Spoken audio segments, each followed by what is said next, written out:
we give out pineapples in the panel? No? Yes? Yes? Okay, we don't get swag. It's all good. How are you guys? Yeah?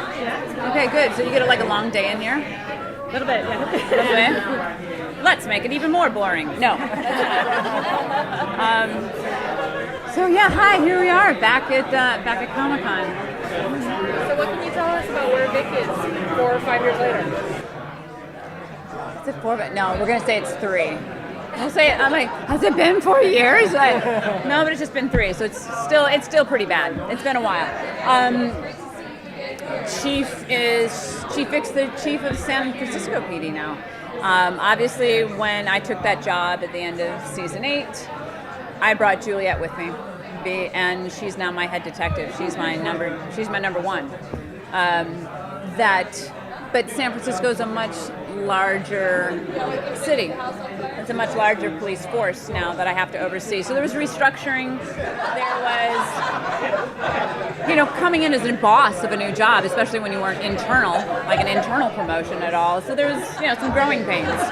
But she's got a new partner, and they're fantastic. Sam Worthington, who's playing her new partner, hysterical. He was so good. And with my luck, his last name better be Worthington, because now it's going to be like Sam Pennington, and now he's a member of Game of Thrones or something. He's wonderful, and he was so game to play with us, and he was such a welcome addition. We had a lot of fun. All the guest stars that came in, some of them had never seen the show before. I think Robert never saw it. Luzardo. He played like the big baddie. I don't know if anybody was in the panel downstairs. He plays El Proveedor. He was just like, so I've never seen it before. We're like, don't worry about it. Just know this is a wonderful place to be. If you want to try something, we are game for you to play. We just want to make everybody feel at home. And hopefully they leave happy in the sense of like, that was kind of fun. So I think that's probably our biggest thing that we want to do with the show is still have fun and still laugh, still make each other laugh. And James and Juliet's not a problem. Just watch them. That's an interesting joke, Mr. Spencer.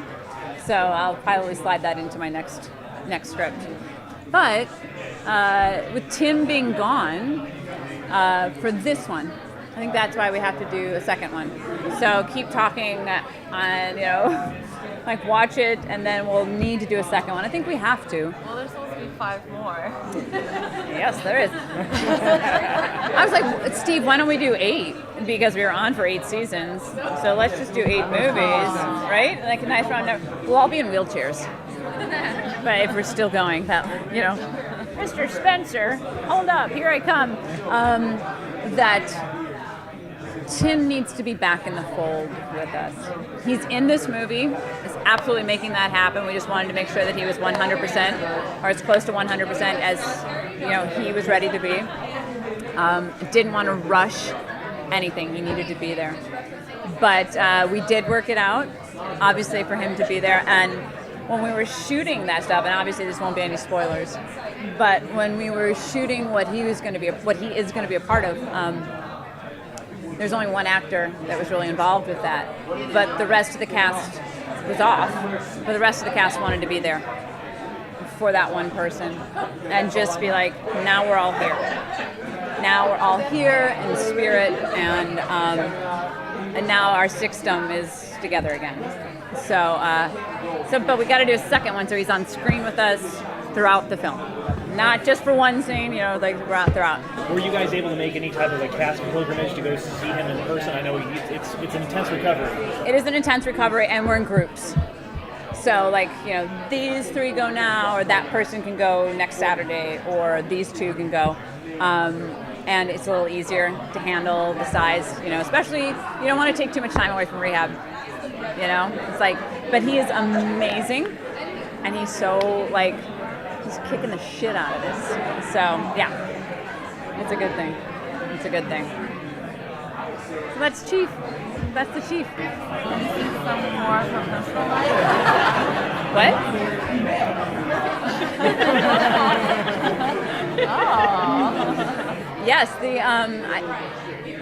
were talking about it in the panel, and I was thinking about this. Yes, we do. That and obviously the script needed to make some changes once Tim happened, but there was stuff that was already in place. There was just minor adjustments we had to make. So Steve and James, they took these characters and they made them even more well-rounded. They're more three-dimensional than they were for 8 years, so we do get to see a different side of the chief that I hadn't seen, even then. That makes me want to come back. I think all of us said it. Even talking with Maggie, she's like, I never got to have this kind of conversation. And we're like, you're right, we never did. So they were thinking, and it's not just doing the same stuff over and over again. There's stuff for the fans that is wonderful, but I think the fans will even like where the characters go in the end to keep it going. Because you have to breathe new life. If you're not going to put a baby or a dog into the mix to breathe new life into the sitcom, you better flesh out these characters, and they did. So it's exciting. It's fun. You're revealing there's no baby or dog. I've given too much away. Where's Steve? He's gonna help me. Oh, dang it. Yes, there's no puppy, even though Maggie probably wanted to bring her dog to the set with her foundation. So no baby, no dog. I know, spoilers. Those are big spoilers. So don't tweet that out. I think at the panel too, they were saying when they showed the full opening clip, make sure you're not recording this. I'm like, we're at Comic-Con. You walk into the panels and people are like, beep. So who cares? It's out there. So yeah, I don't know what can be really spoilers anymore anyway. When the reunion came up, were you happy to go back? Loved it. When we started hearing little murmurs that you guys are doing a movie again, I said, right, of course we are. I'll believe it when I see it, because we've had some wonderful conversations for 2 years about getting back together to do a movie. And something always fell apart or fell through, something like that. So once we were all finally in Vancouver, back on set, and the fact that we had a lot of our same crew, the same camera operators were behind the camera, our same DP, director of photography, was in charge of us, the same wardrobe person was there. That really brought it home that we're home. And it really was even though we were at different locations, some of these sets were not familiar at all, because we couldn't go back to the psych office. We couldn't go back to the SVPD. We couldn't go back to the chief's office. So locations were all new, which kind of kept it fresh for all of us, because we're on our toes of how did we do this? You can't fall back into old habits. You have to move forward. But being with everybody again, it was oh yeah, I remember that. This is easy. It's very familiar, and it was coming home. So it was good. And then the wackiness ensued, and there were late nights over steak and seafood towers. But yeah, so it was good. It was really, really good. I hope you guys like it. I hope the fans like it. And you guys don't have to admit to watching it. It's okay. It's okay. But it's absolutely happening, right? You talked about the new setting a lot. We've heard that a lot from people that are sitting here. But early on in the show, it took some time for the department to kind of trust maybe the chief as well. Are we going to see that now that we have a new setting? Are we going to see that kind of happening once again?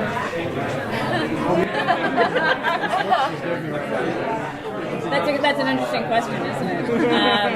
Spoiler. I probably could tell you that Sean has taken this case on his own. So this is a case that he's working on, and it kind of involves the SFPD, but it is not an SFPD sanctioned case. And we all kind of get a little tangled into his world. And I know that they've sent out that first look picture of all of us, oh, it's nighttime, we're very dramatic, we're on the docks, we're in peril. I was like, what am I doing with my hands? I'm like, why am I doing that? But when we come together as a group, we have each other's backs. It didn't matter whose case it was or who's involved with it. Now you mess with one of us, you mess with all of us. And that's where Zach Levi does not know our strengths. So that's what's happening there. Yeah. Oh, look at there. There she is. Thank you.